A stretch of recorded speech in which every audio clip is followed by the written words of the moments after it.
That's right, you are now listening to Tommy Tom's One Mic. Warning, this podcast contains explicit language, triggering or sensitive topics, and controversial discussions. Thank you so much for tuning in to Tommy Tom's One Mic. I'm Dr. Jekyll and Mr. Hyde. Split personality, you know it's I. You never seen my kind, never seen a fucking sliver or a slice. I'm the butcher, choice cuts, know I'm nice. You got beef? I got waggle with a knife. Now I'm gonna be wrapping up bodies up at night. Like Ray Charles, y'all know I'm out of sight. Now I'm gonna be slaying niggas, cause you know I love the life. Yo, you gotta read between the lines. I'm only gonna be moving when I'm read through all the signs. Johnny Mnemonic, I got an upgraded mind. This is for the rebels and their revolutionary minds. Cybernetic linguistics, you know I'm on my mind. Prototype the new dimension, man, that shit is mine. Future is creation and creation is sublime. Make your own legend, only happens with time. Let's hit the mic. Yeah, after many trials and failures. Yeah, oh my God. It only took a month to get you on. Oh my God, it was so bad. I really appreciate you kept trying. Oh, no, it's no problem. I mean, not a big name. When I get that blue check mark next to my name at some point, then I might have to big time you. All right, that's cool. But let me introduce the mic. Hey, everybody, it's Tommy Tom, and this is Tommy Tom, and of course, it's Tom and One Mic. I am here with my good friend, guitarist for Static in the Attic and the Sara Hulse band, Mr. Jesse Mower. How you doing, Jesse? I'm doing very well. Yeah. How are you doing? I'm good, man. You know, a long time no see. It's the last LL showcase That's right. that I put on during the pandemic. I believe it was the fourth show during the summer. I think that was the first one that I really got the taste of having to do like the social distance indoor thing, because the other ones were all outside, so it wasn't like too much. Inside's a completely different animal, which I'm sure you've been learning in the course of your performances and all of that.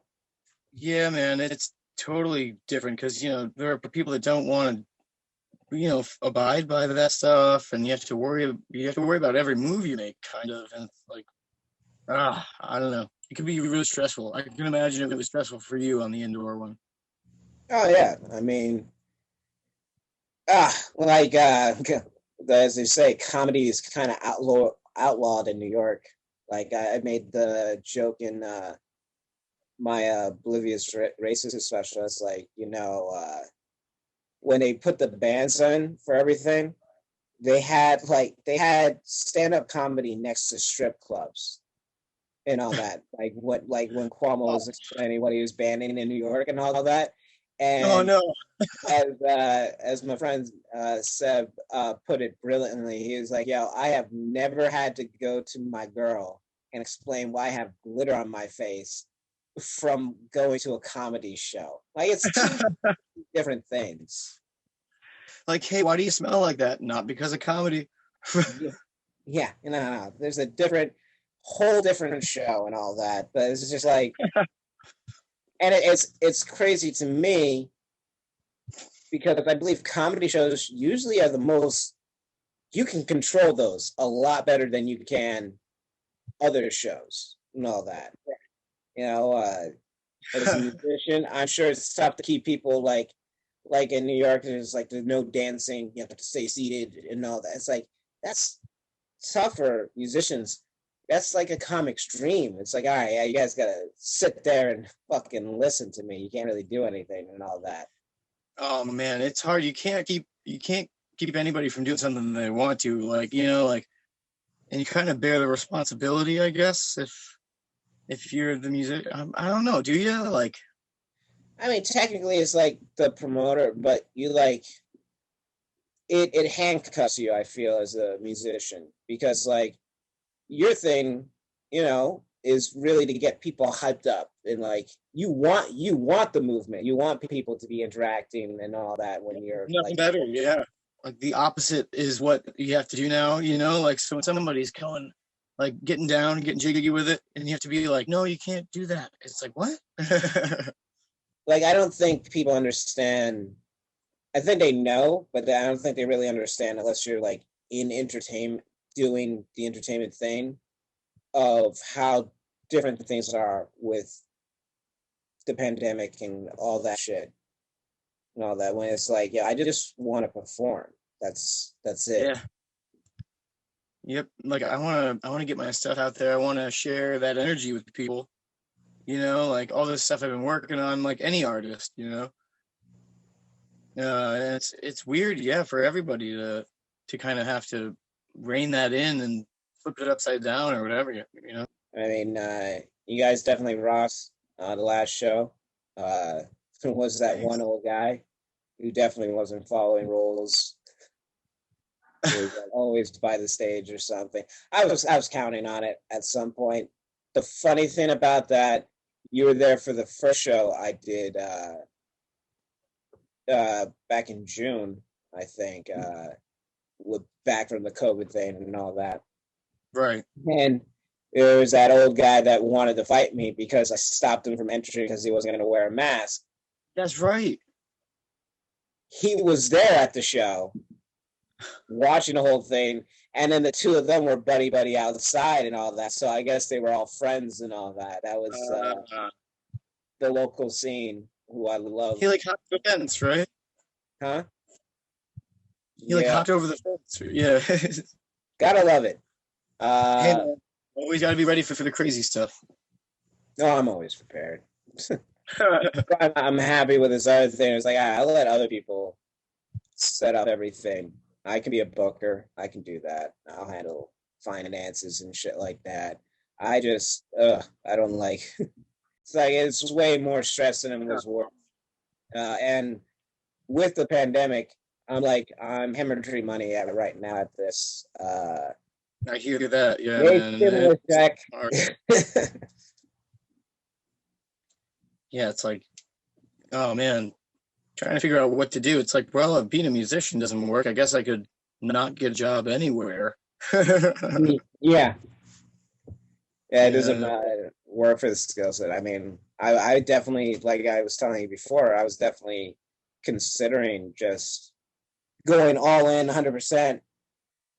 And then the pandemic hit, and it was like, well, I was going to quit my day job by summertime and just go full on producing shows and finding other venues and all that. But, that changed. That's how I feel too, man. Like, we were, Static was hoping to go on tour. You know, this was going to be our, like, the summer to, do the release and try and hit the road and see how we work as a band on the road. And it's like, whoa, boom, that's gone. Yeah. All of a sudden. I can't believe it's already, like, it was March when they started shutting shit down in Pennsylvania. It's going to be my roast, my birthday roast I was going to be putting on. And it's almost March. I can't believe it's like a year already.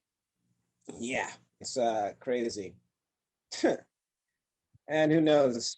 I got fingers crossed for like this summer, a little leniency, a little more and whatnot. I don't have the excuse of being on probation anymore that I can't see my parents in Georgia, so I can't use that excuse anymore. So it's like, I guess I might as well go visit them. Oh, pandemic, I'm kind of stuck. Hey, folks. Yep, because they were going to come up for that show. But it was like all the restrictions started coming down, and it was like, fuck. Yeah.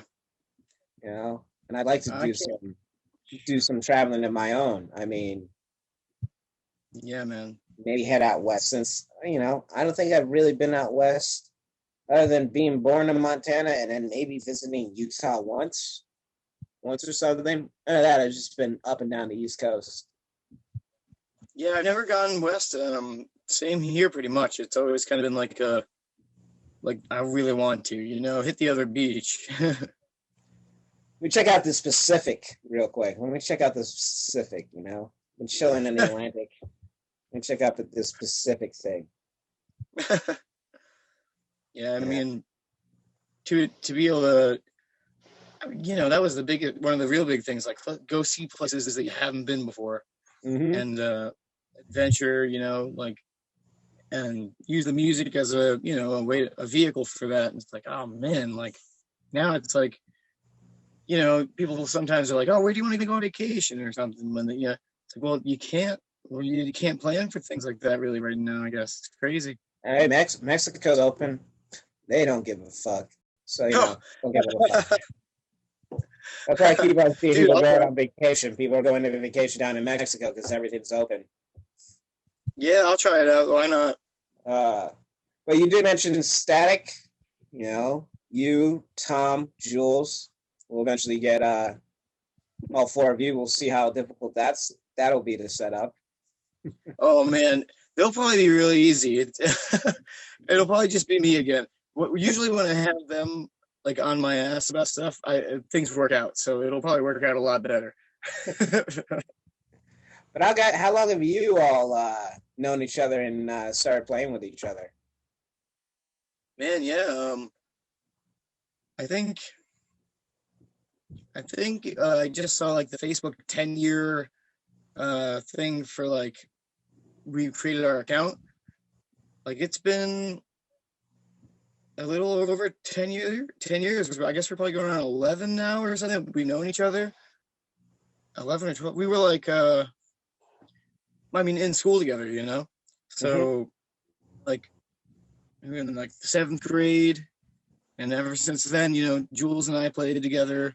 We were both drummers in the band and stuff, and then I was like, I started playing, doing the guitar thing, and Tommy got on, and it's kind of crazy. Like we never think about how long that is for a band, because a lot of bands don't really last that long, I guess. But it's like it's more like family, I guess. For us. It's not so much a job for you guys, which is always good when you like can still enjoy what you're doing, and it's not so much about I gotta get paid, I gotta do this, I gotta do that. Yeah, man, it's a curse loving to make music. Yeah. Like it's not about the money, it's about the passion, and getting together and making people feel something out of it is crazy. It's the best thing ever. It's a lot like being a comedian, like that reaction, that human response kind of thing. Yeah. So we actually feel the silence when it happens to us in the moment. You guys can play the song and all that, and it's like, all right, we'll just power through this. For us, like we throw a joke out and it's just crickets. It's like, fuck. Well, this is gonna be. I gotta work myself out. I got a bigger hole to dig myself out of than you guys do.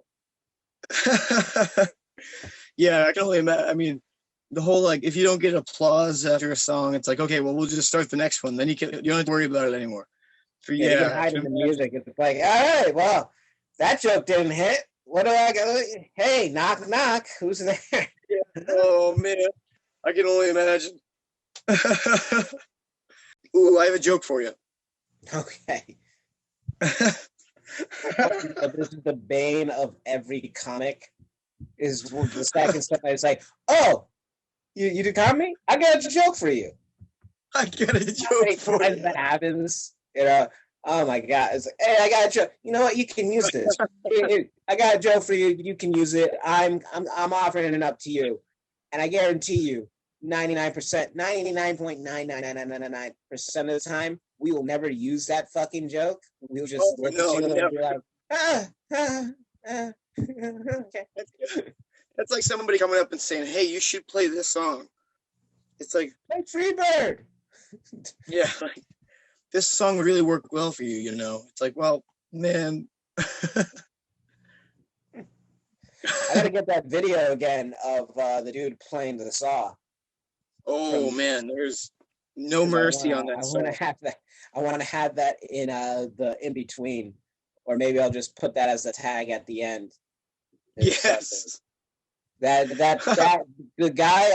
guy playing the saw and trying to play with you guys. That's somebody coming up to me and saying, "Hey, I got a joke for you." That's the same equivalent. And you just look at it and you're just like, I can't believe this is fucking happening right now. Oh, dude, the saw guy was another level of like something else, man. He was on side stage, like right there, just. Here's the beauty of it, like, besides not adhering to like some social distance. This dude was like in my face. No, I lost you a little bit there. Oh, you did? Got me? There you are. I got you. All right. But the weird thing is that he's like literally in my face talking about having kids and shit like this, having this life discussion with me. And you and Sarah are completely fucking oblivious to all this going on or something. You know, you guys are just jamming out and all that, and this guy is just talking to me. I'm just like, this is usually why I have like Keenan and Tyler with me for my security. I like to sit in between them, and then it's just like the buffer. People just gotta talk to them, and I can just fucking chill. Yep. But that got weird because he started talking about like another dude who I guess hooked up with his ex-wife.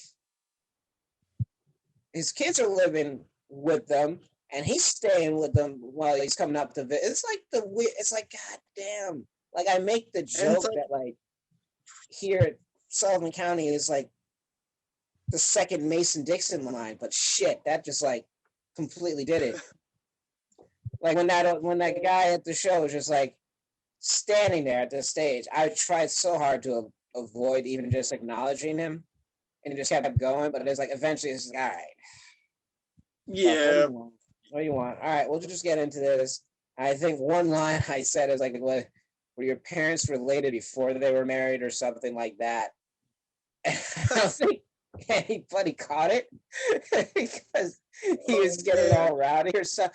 It's always something. Like even with the guy that wanted to fight me with the mask, I admit I kind of caused that a little, in the sense that he got all pissy. He was talking all this shit, and I kept seeing him talking as I'm carrying tables from the upstairs outside, setting up chairs and all that for people. He's still talking. He's still giving me this like fucking look. And I just looked at him after I set up the chairs, and I just go like that. And that's when he came charging at me and all that.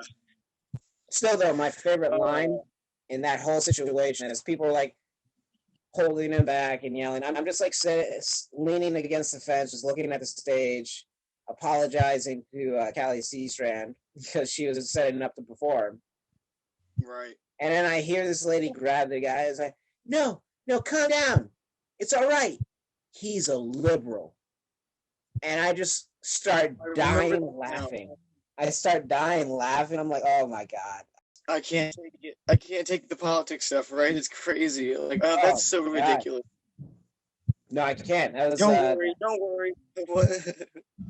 I just stay so far away from it as much as I can, because it seems like nowadays it's just a fight. Everybody just fights about it. Oh yeah. But you and Tom and Jules Static, you guys have been together 10, 11 years now.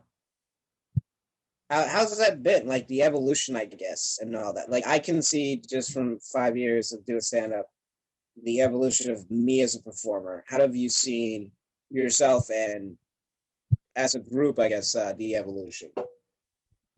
Yeah, man. Well, we started as a 4-piece, and we had our buddy John, who played bass, and Tommy played the rhythm guitar. So one big change was that, eventually we ended up going to a 3-piece, and that changed the whole dynamic, Mm-hmm.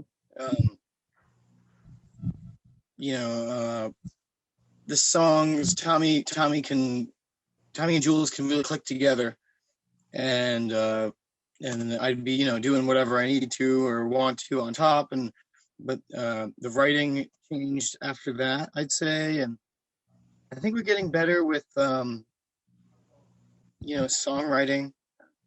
We're trying to come up with more complex parts, and the coolest thing is being able to read each other all the time together. Like there's stuff that happens and it's just like, it's gonna happen, or maybe you don't know what's gonna happen, and it just goes on naturally, like say like in an improvisation, you know what I mean? Mm-hmm. And which comedy I think relates to. I relate to comics in that way a lot with the improv stuff, like especially if you're working with another person, I guess. Like Oh, no, I've seen like from the shows I put on that I've had you guys on. You can see you guys just having fun up there. Like just the looks or something. You guys look as you're doing something or whatnot. It's like, all right, bass solo. And Tommy would go out. yeah, man. Something. Yeah, and like All right, drums. just being Do that, like little audibles that you guys can just call. And it's like you probably all both you're all just like, yeah, fuck you, why now? But it's like, yeah, like I got all right, we'll just do this. It's like not that serious.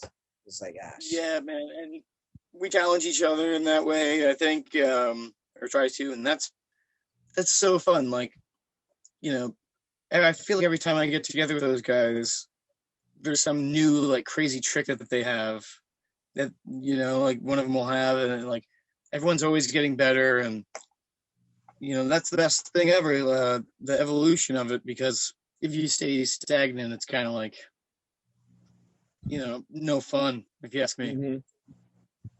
I say you all have to kind of grow together in a sense to actually build that. And when you actually have that, and like you said, longevity, like since you guys started in high school, I would say, Yeah.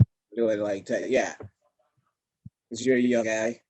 I know that, you know, so just going from like, how many fucking high school bands actually stick together? Yeah. Longer than like 2 years or something. It's usually just like It's like a thing, but there's no like, you can see that there's actual passion with you guys in the music and the performing and all that. yeah, man, like it's, you know, like around like town or something, or the people you know, it's like, are you still doing that with the, oh, it's still the same people? Oh, like yeah, man, and you know, it's like one of those, like a high school sweetheart kind of thing. Like, oh, really? You're still? Mm-hmm. It's like, yeah, and we're taking over the world, man. That's that's the goal. We're not stopping yet. But those guys make it easy, though. I think, you know, like they're easy to work with. We all care about the music, and you know, we want to create together, and that really counts. No, totally. I said I enjoy having you guys. You guys are always a highlight for the shows when you guys all play together. Because most people in the area, they only know you for the Sara Hulse band, which is how I met you through our mutual friend Sara. Yeah, And man. all that.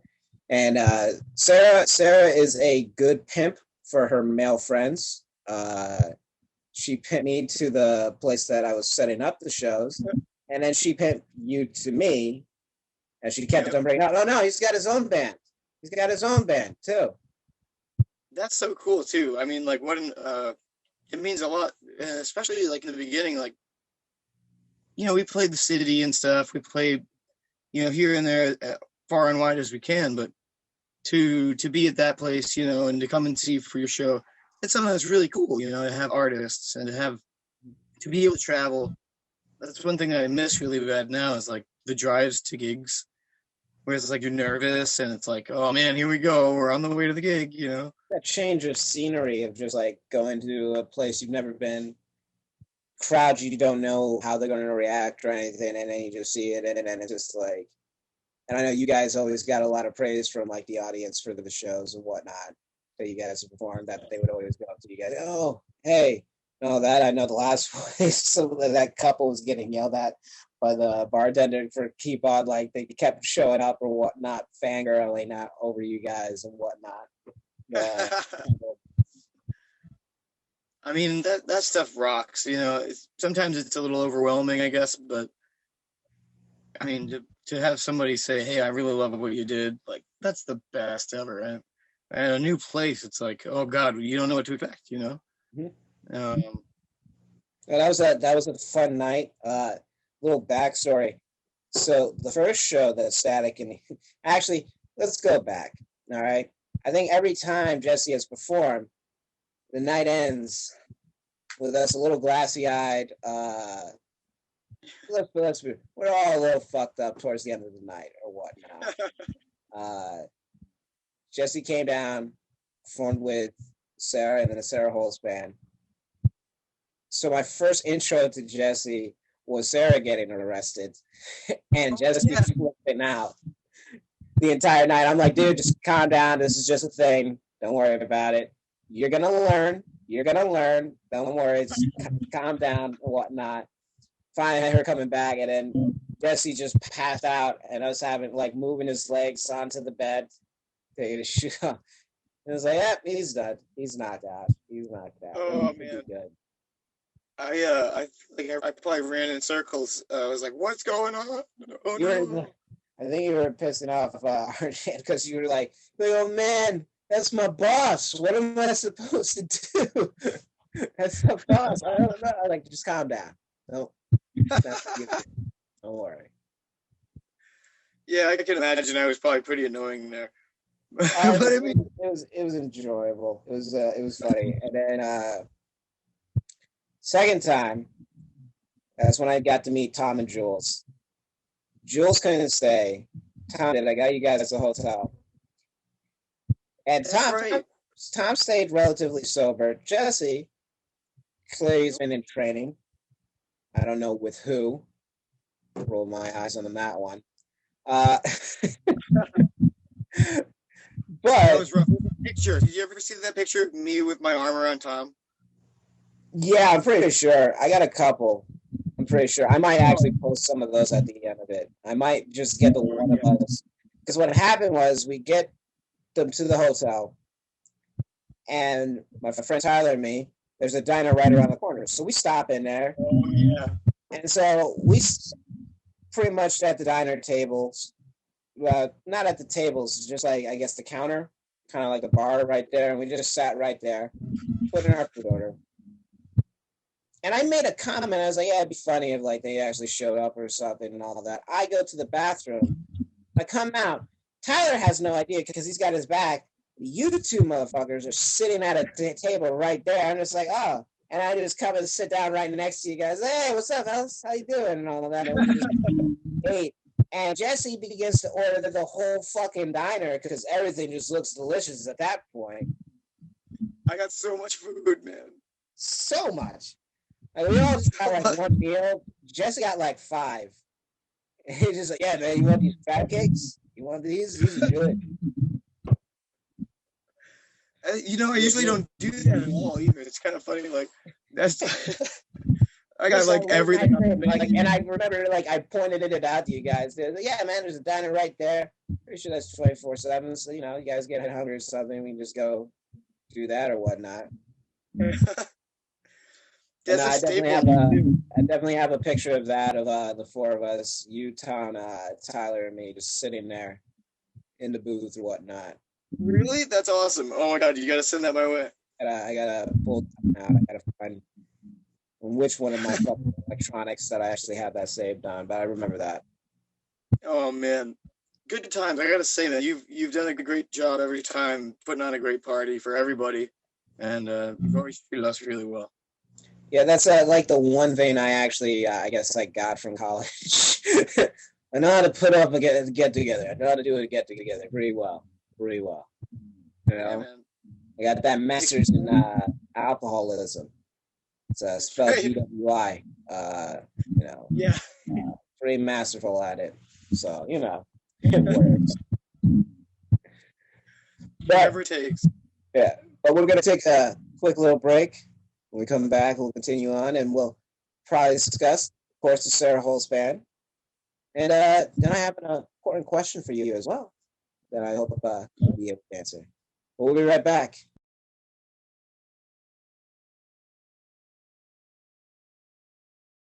And we're back. Like, you know, for us, like every time we play a song, we play it different, and when we do something that we like, it usually sticks around. And so, like, some of the songs that are on the album we're doing, we've been playing for like 3-4 years almost, you know? And like what they are now compared to even what we recorded is like different. But over that long period of time, it's like you're going through a lot of changes, evolutions of the material. But I think like, you have to. You're an artist. You can't just let everything hang forever though, because then you won't you'll be stuck on things, I guess, maybe, or something. Like Mm-hmm. you have to kind of all right, that's where that's sometimes for some people to get to the next project and all that. Yeah. No, I get that. But as I said, besides Static, you do have the Sara Hulse band, Heck yeah. named by the titular artist, Sara Hulse. How did you guys meet? Yeah, we were at a festival grounds that was near where I live, and that's where I met her and a bunch of friends and stuff. And it was just hanging out over a period of time. And then, all the musicians kind of flock together, I guess, in places like that. You end up jamming and making music together, and playing along, and then it was she had the Back Home Festival coming up in West Virginia. Mm-hmm. And I had asked if I was able to do the gig, and it's funny, man, because that's the first time I heard about that, because I was there when she got notified that she was going to be doing the Back Home Festival, and that's when she said, "Get Jesse to do the tour with me," and all that. So that was actually the first time. That's awesome. Yeah, it was so. It was something. What's his name? Taz. Yeah, bro. Taz, younger than you, I think, guitarist and whatnot. Yeah, there was like a festival in Brooklyn that I was talking to her about. He's like, "Oh yeah, Jesse played with Taz." She's like, I know who he is." Yeah, man. Oh man, what an honor that was too. But at that time, Static was, doing a bunch, summertime, booking as much as possible. But I was also playing with like 4 other bands, or 3 other bands, 2 other bands. There, a lot of people were gracious, really nice, super gracious, to hire me on, and I was able to play a bunch. And then, but it's funny because I had never really done anything with acoustic music, and getting to, what an honor it was, and kind of weird. Like I don't know how to do any of this stuff, kind of, like the no background in it. I'm used to like making crazy noises with a Stratocaster and stuff. There's a big difference between the Sara Hulse band and Static in the Attic. Even some of the comics and all that during the show, when it was you and Sarah, you're like, "Yo, that fucking kid's fucking shredding that acoustic guitar right now." It's like, yeah, you're gonna see him when he plays electric too. Like, what? Yeah. Oh man, and how exciting! Like I was just like, whatever I can do to learn more, like let's do it. And that was an opportunity, and with great people, and her songs are amazing. Is really inspired by her music, and but it's crazy from that point to now. I feel like I've learned so much. So, thanks to her and the people that I've met like through her. It's crazy. I actually have acoustic guitars I like to play now and stuff, and write on them and want to do solo sets instead of like, oh, I wish I had my wah-wah pedal, or like I wish I had my crazy noise machines, It's a new challenge and whatnot. And trust me, I've seen Sarah tear into other people that try and play with her. So the fact that she has you on there, big honor there. It's an honor to be able to, back someone up that can make songs and hit people like the way she does. It's a big deal. How many floors has she stomped through yet in the course of your guys' performances? Oh man, I don't know how many floors we've stomped through, but there are other things like just structural failure. Yeah. Or maybe. No. I will have Sarah eventually on here. Sarah's move is usually stomping her feet while she's playing and whatnot. And she's the metronome. The first time, like the first show back in June, it was like me actually looking at the outside stage, and there's an indent, and we had the speakers in the back, like the whole setup there, and it's set on a table, but I could see the table wobbling. I'm just like watching. I'm like, I'm waiting for her to just shake this shit off and just watch it fall. Oh man!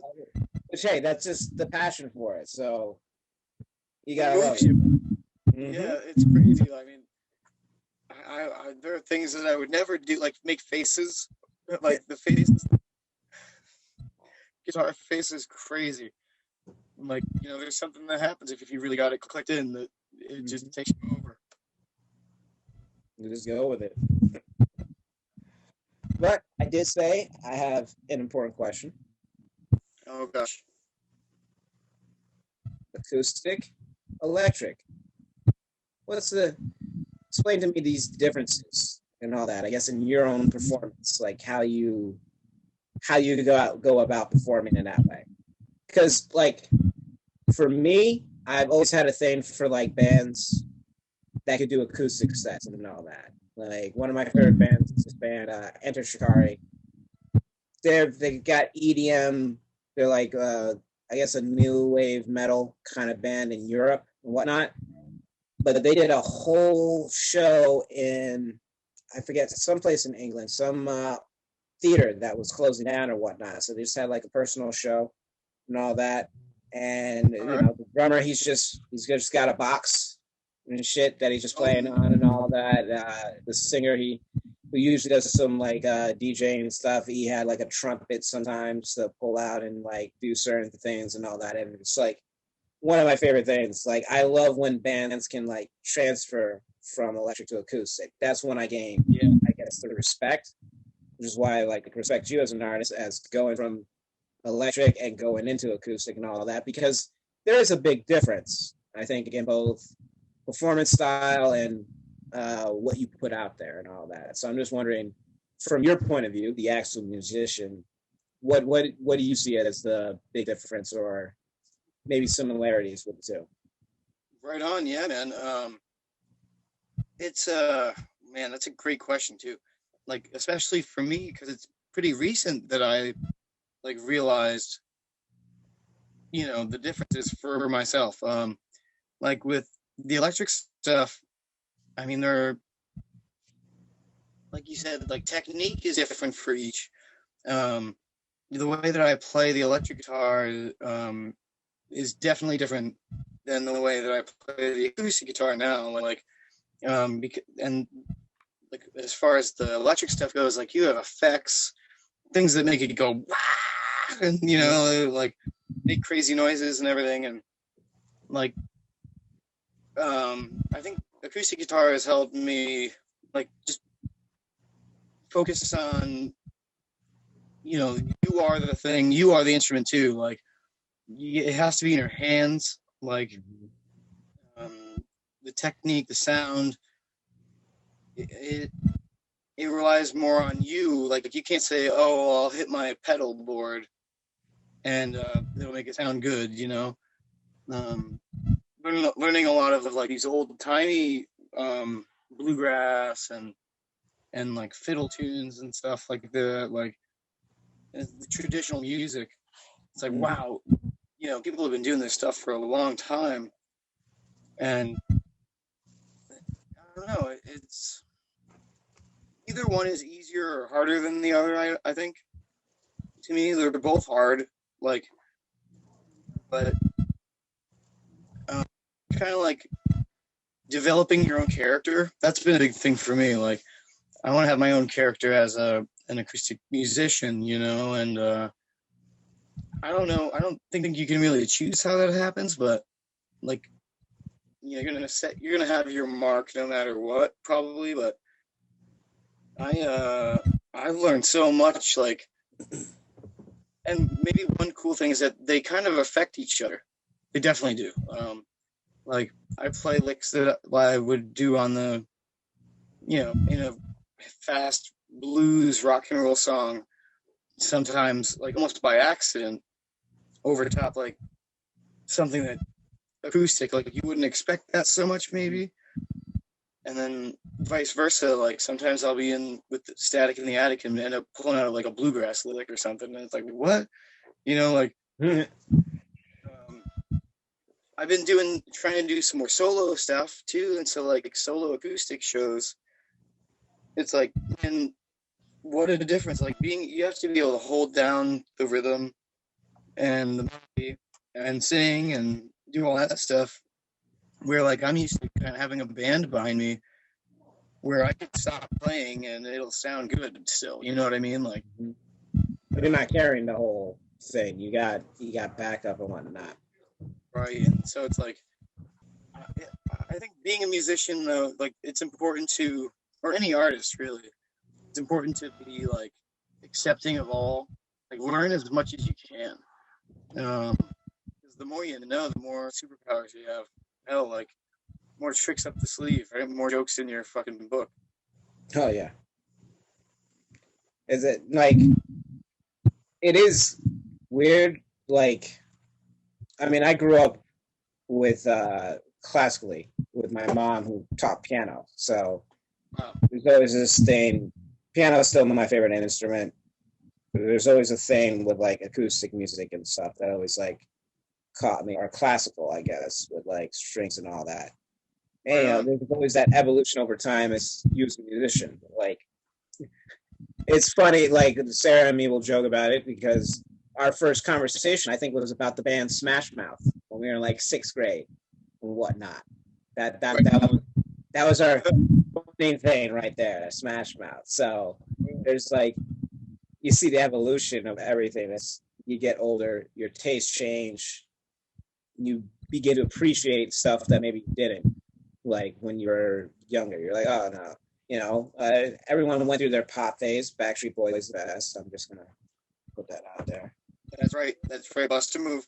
You know, yeah, it's like the tongue, man. It's like taste for food.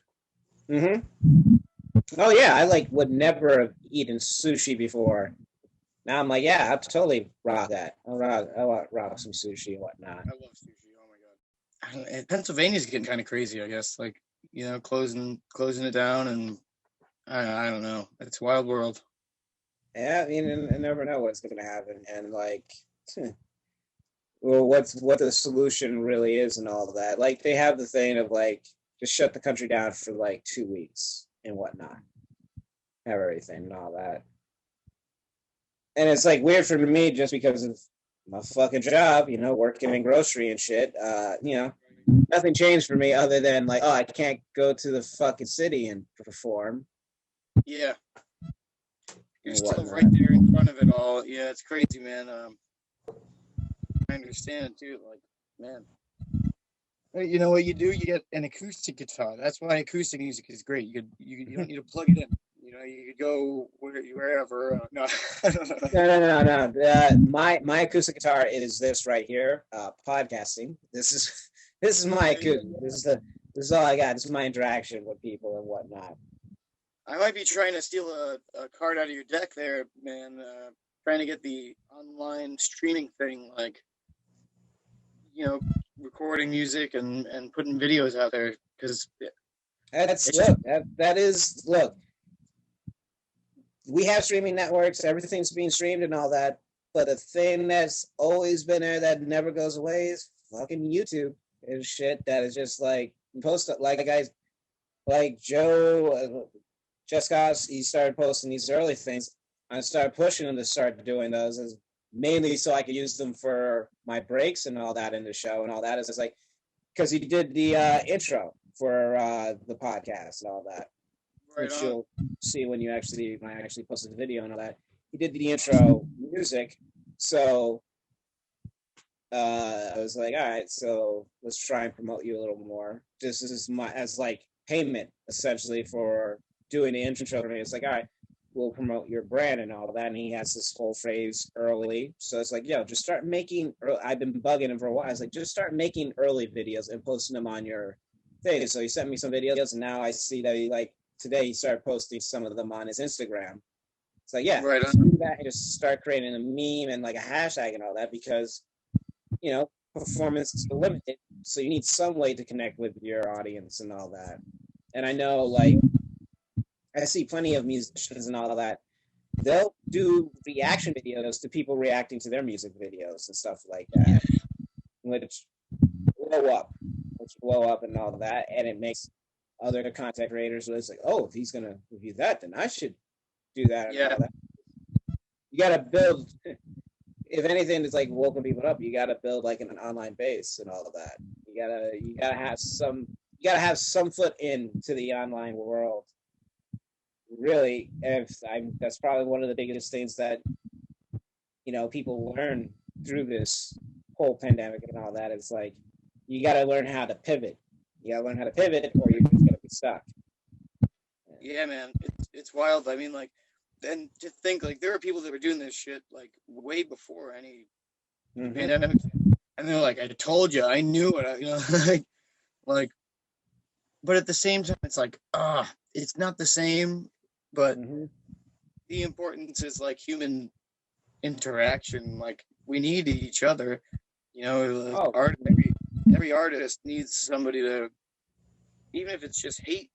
Like, even if it's somebody to hate their art, you need somebody to hate their art, you know? Like, otherwise it's just like going to the bathroom or something. No, it's true. You just, I think what's the thing with the online is learning how to use it to connect to the fans and all that. You know, a lot of people, you know, let's face it, most comics that start doing a podcast, the big thing is the Joe Rogan thing.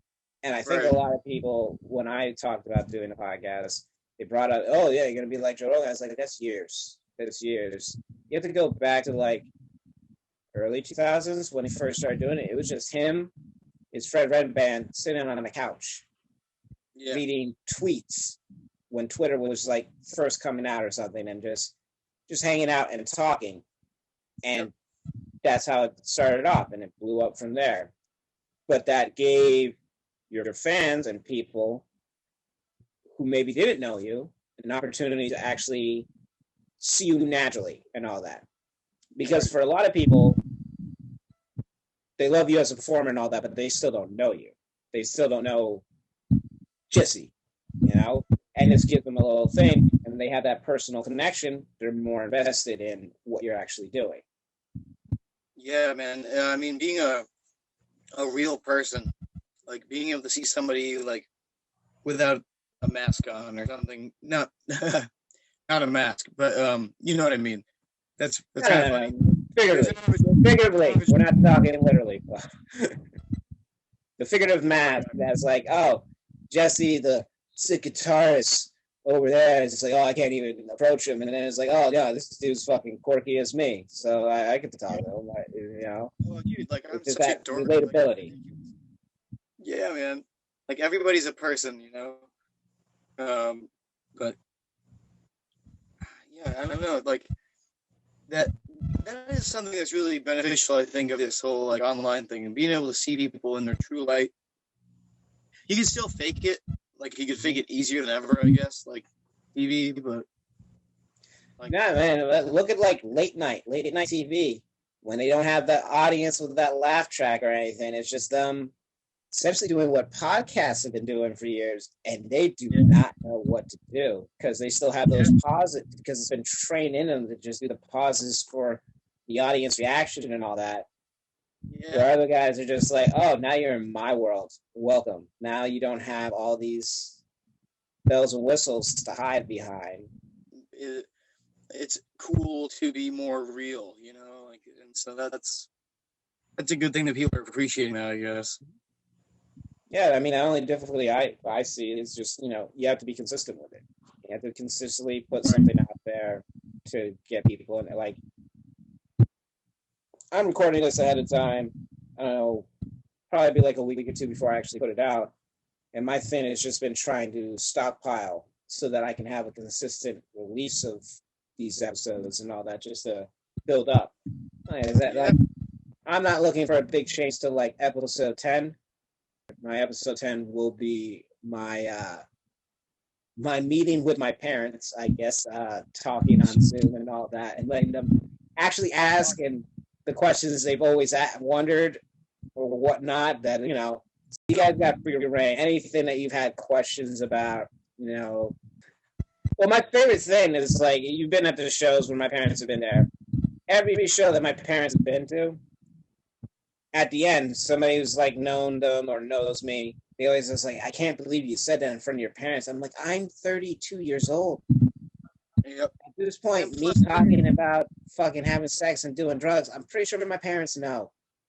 Pretty sure. Great. Yeah. They sure as hell know about the drugs and the alcohol and all that. Sex is still a thing we just like kind of leave in the background. But whenever my mom and dad see me talking to a girl or hanging out with a girl or something, they're like, who's that? Or something. Or they'll take a fucking picture or some shit. It's just like, oh God, why? Why do you have this? And they'll send it to me. Or video. It's like, oh. Yeah, there's definitely a video of Sarah and me dancing that I'm just like, please just delete that. Just stop sending this. Why'd you send this? I'm getting like family things right now, like, oh, so why don't I get a picture? Why don't I? It's like, oh my gosh, do you really? It doesn't have to be this easy all the time. The technology doesn't have to take over. Yeah, I'll get right on that. Yeah, you got it, Grandma. Oh yeah, it's horrible. I mean, my parents text me all the time, but like my whole sleep pattern's fucked anyway because I work nights. So it's like times I'll see it when I'm like about to lay it down or something. Like, I respond, and then I just forget about it or something. Like I'm horrible with it. Oh man, it's weird. It's like feeling like a bum. It's like I used to have a good reason, and it's like I didn't break out of the late night like the sleep schedule thing yet. So it's like, oh God. Oh, it's like a weird thing. Like around 10 o'clock, like I'll be crashing throughout, and around 10 o'clock, it's like a shot of espresso just goes through my body. It's like, oh, this is when you're up. This is when you're supposed to be up. All right, we're up now. We're ready for work. I'm so used to that too. Like, just it's weird how that happens. It's like a wake up. My body's more used to the nightlife than it is during the day or something. It's like, oh, sunlight. It's just like sometimes I'll go out during the day. I'll be like, oh, fuck, that's the sun. Shit. Turn right around. How do you turn that thing off? Like, oh, this is what the world's like during the day. All right, I'm just used to like walking to work at like 10 o'clock at night or like around 11 or something and just going down there. And it's like, all right, then I get home, stay up as long as I can. Yep. Then I crash. Yep. Nighttime's awesome. You can't deny it. Oh, yeah. It's like one of the big things I missed from doing city shows is always setting up stuff. Like this last one, they still had the restrictions, but they still allowed indoor things. All right. And we lucked out after the Rage Room we went to after the show, because every show I do in the city, I always set up like an activity after for people. That's cool. Like a lot of comics, they shit on like what they call bringer shows or something, where you're supposed to bring like 2 or 3 people with you to like get time or something. I personally love it. It's just like an excuse for me to get my friends out, and then it's like, yeah, we'll just do something. Like it's amazing. Like a lot of them, like, yeah, it's how to get people out. It's like, well, do you set up something to do afterwards? You're in the city. You're not, I'm a New Yorker, but I'm upstate, which is like foreign country to a lot of them. So it's like, yeah, no. We'll set up something.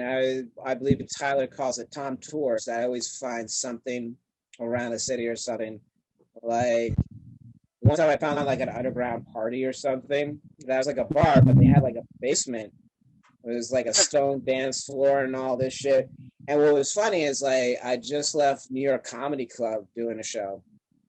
We go there, and the comic that headlined the New York Comedy Show, he was down there doing comedy in the basement because they had like an underground comedy show. But it's like you can find these little gems and things.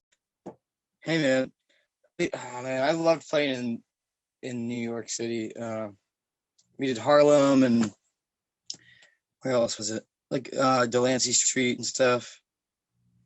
But yeah, man, gigs to be had there were. Yeah, I can't wait. I just want things to open. so I can start doing shit. It'll happen. You know, as long as everybody keeps a cool head. I'm excited. I just want to do some more recording for this Olivia's Racist thing. I want like different shots, different places of me doing certain jokes and whatnot. Well, you know, I think I've kept you here pretty long enough. But Jesse, do you have anything you want to plug? Any, you know, anything to follow? You know, Sara Hulse band, Static in the Attic, where people can find all that at? Sure, yeah. So I would say check out Static in the Attic on Facebook.com. Our album is to be released very shortly. We're waiting on artwork, and that'll be done soon. And then yes, that's Static in the Attic. Just Static in the Attic at Facebook.com. No, I think we're for the album. Oh, we do. It's called Shake Your Monkey Maker. Yep. All right. Yeah. Ridiculous. I know. Don't wait until you see the album cover, dude. But and also I would say check out Sara Hulse's band page. I think she's under Sara Hulse Band. Yep, Sara Hulse Band. Yep. And she's got a lot of great music, and her album is out. Great stuff to listen to, and let's see what else. Shout out to Hab for Franks. How about that? Over in Parksville. Yeah. Love those guys and can't wait to play. And that's where I met you. And boom, shakalaka. I think that's a great way to end. Okay. My name is Tommy Tom. You can follow me on Twitter at the TommyTom88 on Twitter, as you can probably see on my name. And you can also find me on Instagram at TommyTomP88 on Instagram. Jesse, it's been great. We'll probably do another one, of course. Get the whole Saturday. I'd love to. As we do. And yeah, man. They'll be more entertaining than I am, too. I'm sure. But dude, thank you so much. It's an honor. Pleasure. Much thanks. Yeah, of course, dude. I'm Dr. Jekyll and Mr. Hyde. Split personality, you know it's I. You never see my kind, never seen a sliver or a slice. I'm the butcher, choice cuts, know I'm nice. You got beef? I got waggle with a knife. Now I'm gonna be wrapping up bodies up at night. Like Ray Charles, y'all know I'm out of sight. Now I'm gonna be slaying niggas, cause you know I love the life. Yo, you gotta read between the lines. I'm only gonna be moving when I'm read through all the signs. Johnny Mnemonic, I got an upgraded mind. This is for the rebels and their revolutionary minds. Cybernetic linguistics, you know I'm on my mind. Prototype the new dimension, man, that shit is mine. Future is creation and creation is sublime. Make your own legend, only happens with time.